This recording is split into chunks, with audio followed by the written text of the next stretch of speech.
Hello दोस्तों, नमस्कार। आपका एपी मारवाड़ी क्लासेज पे हार्दिक स्वागत है। तो करते हैं क्लास को शुरुआत। आप कर दीजिए वीडियो को शेयर और सब्सक्राइब। तो देखते हैं पहला क्वेश्चन इस क्लास के अंदर।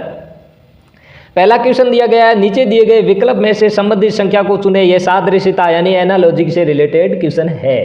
तो आप देखिए, सी का क्रमांक होता है 3 के अंदर मैं यदि 1 प्लस कर देता हूं तो 4 का कर देंगे स्क्वायर तो कितना प्राप्त हुआ, 16 बन गया। इसी प्रकार से एफ का क्रमांक होता है 6 में 1 प्लस कर दूंगा बनेगा 7 और 7 का स्क्वायर करने पर हमें क्या मिला, 49 ऑप्शन नंबर बी के अंदर दे रखा। राइट आंसर क्या होगा, option number B. Next question number 2 की तरफ बढ़ते हैं। निम्नलिखित में से असंगत को चुने। निम्नलिखित में से असंगत को चुने यानी बेमेल छांटने से रिलेटेड क्वेश्चन है। तो पहले ऑप्शन में गहना, कंगन, चूड़ी और अंगूठी, तो ये तीनों मिलके गहना की कैटेगरी के अंदर आएगा। कंगन, चूड़ी और अंगूठी, तो इसका राइट आंसर क्या होगा, ऑप्शन नंबर ए गहना। ये तीनों क्या है, आभूषण है, यानी गहना की कैटेगरी के अंदर ही आएंगे। लेकिन गहना क्या है, कंगन, अंगूठी, चूड़ी ये क्या है, पहने जाते हैं, लेकिन गहना एक कैटेगरी है। तो इसका राइट आंसर होगा option number A. Next question number 3 की तरफ बढ़ते हैं। नीचे दी गई श्रृंखला को पूरा करें। नीचे दी गई श्रृंखला को पूरा करें तो 0 के बाद दे रखा 6 के बाद 20 के बाद 42 के बाद 72 के बाद दे रखा क्वेश्चन मार्क। तो इसमें देखिए 0 का कोई रोल नहीं है, यानी कि किसी भी संख्या के आगे में यदि 0 लगा देता हूं तो उसका कोई रोल नहीं है।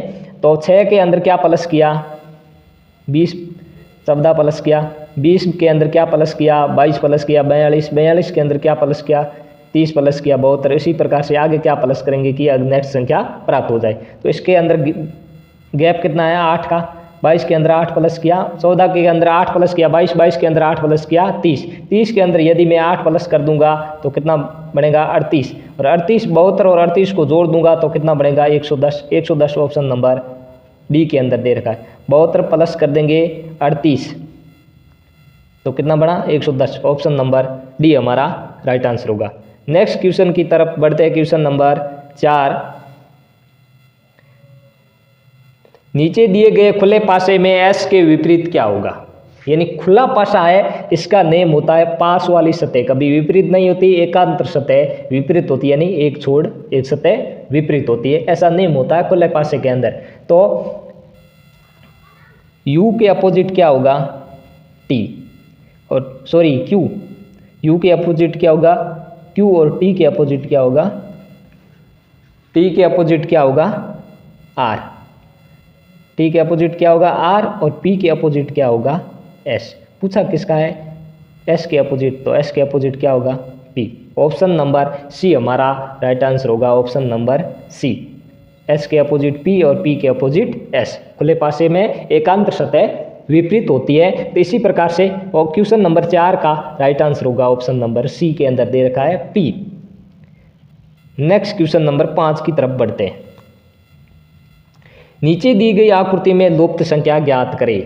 तो इस आकृति के अंदर मध्य दे रखा है क्वेश्चन मार्क और बड़ी संख्या दे रखी है 36 तल के सारे।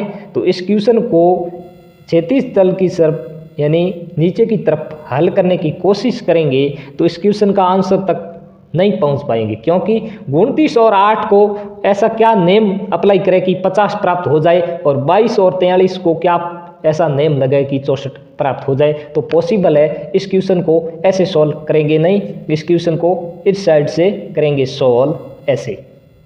तो 8 के अंदर मैं यदि 7 प्लस कर देता हूं तो कितना प्राप्त हुआ, 15 के अंदर मैं 7 प्लस और कर दूं तो कितना प्राप्त हुआ, 22। इसी प्रकार से नेक्स्ट क्वेश्चन के अंदर यदि अपन का आंसर तक पहुंचते हैं तो ये नेम लगेगा, अन्यथा कोई और ट्रिक अप्लाई करेंगे। तो क्या करेंगे, 29 के अंदर मैं 7 प्लस कर देता हूं तो क्या प्राप्त हुआ, 36 ऑप्शन नंबर ए के अंदर दे रखा है। तो हमारा राइट आंसर 36 होगा। लेकिन इसको चेक करते हैं, 7 प्लस किया तो 43 प्राप्त होगा। ये नेम इस क्वेश्चन के अंदर लगेगा या नहीं लगा तो इस क्वेश्चन के अंदर कोई और नेम लगेगा। 50 के अंदर मैं 7 प्लस करूँ, 57 के अंदर 7 प्लस करूँ तो 64 हमारा राइट आंसर तक पहुंच पाए। तो इसका राइट आंसर क्या होगा, ऑप्शन नंबर ए के अंदर दे रखा है 36 होगा, यानी 7 प्लस करके नेक्स्ट संख्या तक पहुंचा गया है। तो इसका राइट आंसर क्या होगा, ऑप्शन नंबर ए। तो नेक्स्ट क्वेश्चन नंबर 6 की तरफ बढ़ते हैं। क्वेश्चन नंबर 6 को ध्यान से समझे। क्वेश्चन नंबर 6 के अंदर दी गई आकृति में कितने त्रिभुज है। तो आप 1 मिनट इस क्वेश्चन को समझने की कोशिश करें कि इस प्रकार की आकृति के अंदर, इस प्रकार की आकृति बन रही है मध्य वाली, इसके अंदर कितने त्रिभुज हो गए। तो इसके अंदर खाने बने हैं 8। तो 8 को इसका नेम होता है, जितने खाने बनते हैं वर्गाकार आकृति के अंदर उसको कर देंगे डबल, तो कितना प्राप्त हुआ 16। कितना प्राप्त हुआ 16। यदि 16 इस आकृति के अंदर 16 प्राप्त हुआ है तो अब देख लीजिए कि इस आकृति के अंदर 16 बने हैं और इस प्रकार की आकृति होती है उसके क्षैतिज रेखा के सारे जो खंड बनेंगे उनको कर देंगे ऐड। 1 + 2 किया तो कितने बने 3। 1 + 2 किया तो 3। 16 इसके अंदर बने और 3 इसके अंदर बने। अलग अलग जोड़ा तो कितने 16 और 3 कितने बने 19 त्रिभुज बने। कुल मिला के 19 त्रिभुज इस आकृति के अंदर बने। कितने बने 19 बने। अब देखें एक ये बना, एक ये 20 और इन दोनों को जोड़ा एक 21, इन दोनों को जोड़ा 22, इन दोनों को जोड़ा 23, इन दोनों को जोड़ा 24, इन दोनों को जोड़ा 25, एक को जोड़ा 25, एक ये 26, एक ये बड़े वाला 27। 1 मिनट वापस काउंटिंग कर लेता हूँ। 19 इधर बने हैं, 16 और 3 19, 20 और 21, 20 और 21, 21, एक इन दोनों से 22, एक इन दोनों से 23, एक इन दोनों से 24, एक इन दोनों से 25, एक इन दोनों से बना 26, एक इन दोनों से बना 27, एक ही बड़े वाला बना कितने कुल मिला के 28 त्रिभुज। कुल मिला के कितने त्रिभुज है 28। एक बार वापस काउंटिंग कर ले।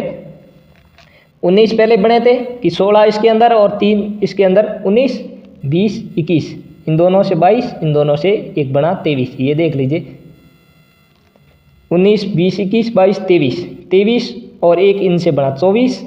मैं एक एक को गणा के एक ये मैं छोटे वाली पेंसिल से बना देता हूँ,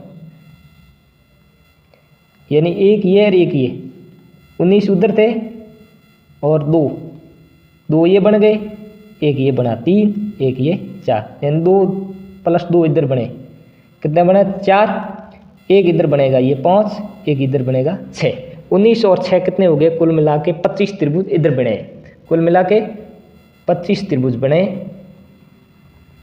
1 मिनट में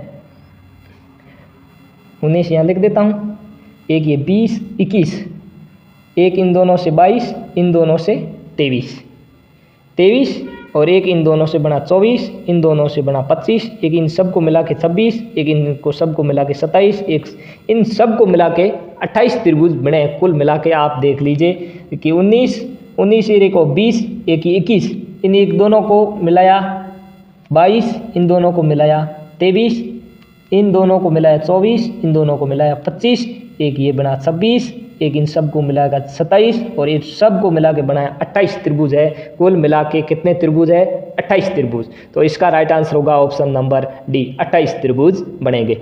नेक्स्ट क्वेश्चन नंबर 7 की तरफ बढ़ते हैं। क्वेश्चन नंबर 7 के अंदर क्वेश्चन है वैन आरेख से रिलेटेड डॉक्टर, कवि और लेखक। तो डॉक्टर होता है उनको कवि बनने का भी शौक होता है और लेखक बनने का भी शौक होता है, यानी कवि और लेखक का काम करता है। इन तीनों का एक दूसरे के साथ रिलेशन हो सकता है। डॉक्टर लिखा, लेखक का भी और कवि का भी कार्य कर सकता है। तो इन तीनों की कैटेगरी में कुछ वाला संबंध लगेगा, कुछ वाला संबंध लगेगा। तो कौन सी आकृति डायग्राम बनेगा, ऑप्शन नंबर डी के अंदर दे रखा है। हमारा राइट आंसर होगा ऑप्शन नंबर डी। डॉक्टर, कवि और लेखक के अंदर कुछ वाला रिलेशन लगेगा। तो इससे ऐसी कौन सी आकृति दिखाई दे रही है, ऑप्शन नंबर डी के अंदर आकृति दिखाई दे रही है। तो हमारा राइट आंसर होगा option number D. Next question की तरफ बढ़ते हैं, क्वेश्चन नंबर 8। क्वेश्चन नंबर 8 की तरफ बढ़ते हैं। किसी सांकेतिक भाषा में NOC यहाँ सॉरी ई नहीं है, W है, टाइपिंग मिस्टेक है। EWR को WCNO लिखा है जाता है, तो FEAST को क्या लिखा जाएगा। तो इस क्वेश्चन को देखें, NOC, ई की जगह W है, मैं टाइपिंग मिस्टेक की वजह से लिखा गया है ई। तो इसको लिखा क्या है, NOCWR को WCNO लिखा है। तो इसमें क्या किया है, अंतिम ऑक्सीलेटर को हटा दिया गया है, W को यहाँ लिख दिया, C को यहाँ लिख दिया और NA को प्रथम दो लेटर को अंतिम में लिख दिया गया। देख लीजिए इस प्रकार से लिखा गया है। W को अंतिम अक्षर को यानी अंतिम अक्षर को एक को हटाया तो पीछे बचा चार, चार में से अंतिम अक्षर को लिखा सर्वप्रथम, द्वितीय अक्षर को एज इट इज रखा और प्रथम दो अक्षर को अंतिम में लिखा गया। इस प्रकार से इसका राइट आंसर हो गया WCNO। इसी प्रकार से देखें आप, इसी प्रकार से FEAST को इसका राइट आंसर होगा WCNO। तो इसी प्रकार से AAST को क्या लिखा, तो इसमें भी अंतिम अक्षर को हटाया तो इसमें भी क्या कर देंगे, हटा देंगे। सर्वप्रथम लिखेंगे S को, A को लिखेंगे द्वितीय नंबर पे पीछे से, बाद में इस डायग्राम को एज इट इज उतार दिया, F और E को उतार दिया एज इट इज। तो इसका राइट आंसर होगा ऑप्शन नंबर C के अंदर दे रखा है SAFE। अंतिम अक्षर को हटा के अंतिम चार अक्षर में से अंतिम अक्षर को लिखा पहले, फिर लिखा A और F और E को एज इट इज पीछे अंतिम में लिख दिया। तो राइट आंसर बना ऑप्शन नंबर C हमारा। तो दोस्तों इसका राइट आंसर होगा ऑप्शन नंबर C। वीडियो को शेयर और सब्सक्राइब करना ना भूलें। नेक्स्ट क्वेश्चन नंबर 9, यदि प्लस को माइनस के साथ और डिवाइड को मल्टीप्लाई के साथ आपस में बदल दिया जाए तो निम्नलिखित समीकरण का मान ज्ञात करें। निम्नलिखित समीकरण का मान ज्ञात करें। तो 39 गुणा को लिखा भाग, 3 प्लस को माइनस, 13 और माइनस को लिखेंगे प्लस, 13 भाग को लिखेंगे गुणा, भाग को क्या लिखेंगे, गुणा। इनको सॉल्व करते हैं। इसमें भाग दिया 13 बार गया, 13 तिया 39, माइनस करेंगे 10, 13 दूना 26 प्लस का 26, 13 माइनस 10 गया पीछे बचा 3, 3 और 26 दोनों को जोड़ा तो कितना प्राप्त हुआ 29 हमारा ऑप्शन नंबर बी के अंदर दे रखा है। इसका राइट आंसर क्या होगा, ऑप्शन नंबर बी। देखें यदि गुणा को किस में बदला मैंने, भाग के अंदर, भाग के अंदर, प्लस को माइनस के अंदर बदला, माइनस को प्लस, भाग को गुणा के अंदर बदला। 13 के अंदर पहले बोर्ड मास का नेम होता कि पहले डिवाइड करे बाद मल्टीप्लाई बाद में ऐड करे उसके बाद घटाए। तो 13 के अंदर 39 के अंदर 3 का भाग दिया 13 बार, फिर उतारा 10, इन दोनों को मल्टीप्लाई किया तो 26, 13 माइनस 10 किया 3, 26 और 3 को जोड़ा तो 29 हमारा ऑप्शन नंबर बी के अंदर दे रखा है। नेक्स्ट क्वेश्चन नंबर की तरफ बढ़ते हैं।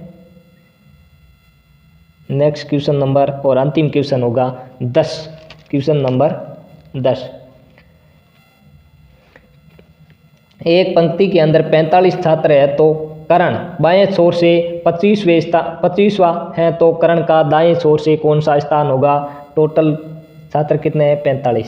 तो इसका एक फॉर्मूला होता है, टोटल माइनस करेंगे क्या, लेफ्ट प्लस करेंगे 1, कुल माइनस दाईं साइड प्लस करेंगे 1। तो कुल छात्र कितने हैं 45, माइनस करेंगे 25 प्लस करेंगे 1।